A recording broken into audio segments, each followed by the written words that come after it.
আসলে আলিপুরদুয়ার জংশনে যে ঘটনা ঘটেছে সেই বিষয় নিয়ে আমরা পুলিশ প্রশাসনের বিরুদ্ধে নিন্দা প্রস্তাব করছি। তার কারণ এই অনেক কয়েকদিন কেটে গেল, এখনো পুলিশ ওই দোষী পুলিশ আধিকারিকের বিরুদ্ধে কোনো ব্যবস্থা নেয়নি। স্বাভাবিকভাবেই আজ আমরা মৌন মিছিল করছি।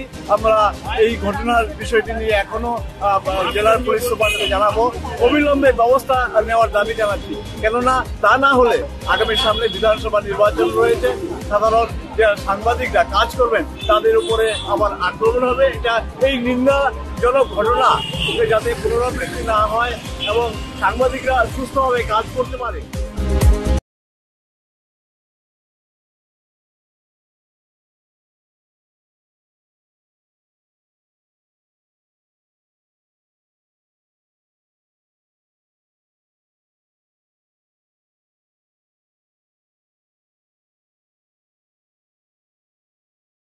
আমার মনে হচ্ছে যে জেলা প্রশাসনের কাছে, পুলিশ প্রশাসনের কাছে, জেলা প্রশাসনের কাছে, রাজ্য প্রশাসনের কাছেও কিন্তু এটা একটা লজ্জার। আজকে কর্মরত সাংবাদিকরা যাদের কাজ সংবাদ সংগ্রহ করা, তাদেরকে আজকে কালো ব্যাচ করে আমাদের আলিপুরদুয়ার শহরের রাজপথে মৌন মিছিল করতে হলো। তিনি আক্রান্ত হলেন সংবাদ সংগ্রহ করতে গিয়ে। এটা তো আমাদের নৈতিক কাজের মধ্যে পড়ে। এ দায়িত্ব প্রশাসনে, যে প্রশাসন একজন কর্মরত পুলিশ আধিকারিক তাকে হেনস্থা করলো মানসিকভাবে, শারীরিকভাবে, তার পরিবারকে হেনস্থা করলো মানসিক এবং শারীরিকভাবে, তারপরেও প্রশাসন নিশ্চুপ। আগামী দিনে কি করবেন যে যদি কোনো পদক্ষেপ না নেওয়া হয়? এবং প্রশাসনের কাছে আমরা আশাবাদ যে নিশ্চয়ই প্রশাসন উপযুক্ত ব্যবস্থা নেবে।